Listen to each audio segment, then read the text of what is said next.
Guys, so ayan po, ako po ay naggigisa na ng bawang, sibuyas, kamatis dito.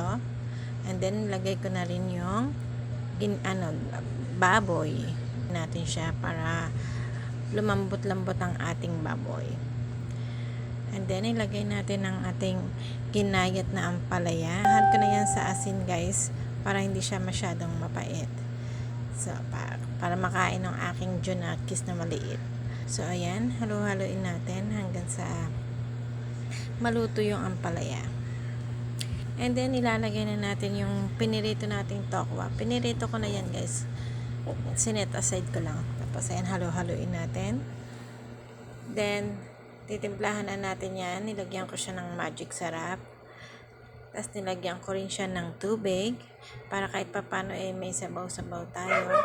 At naglagay din ako ng asin, syempre, para malasa po siya. Pampalasa natin, guys. Hindi naman pwedeng puro magic sarap lang, no? So, kailangan din natin yung timplahan ng asin. Hindi na ako naglagay ng bechin, guys, kasi yun ang magic sarap, yun ang pinaka-bechin natin. Then, pakuluin lang natin yan, guys. Hanggang sa maluto na talaga yung ating ampalaya. Ayan. Wow, luto-luto na siya, guys. Ayan ang ating ginisang ampalaya with pork and more tokwa for my batuta.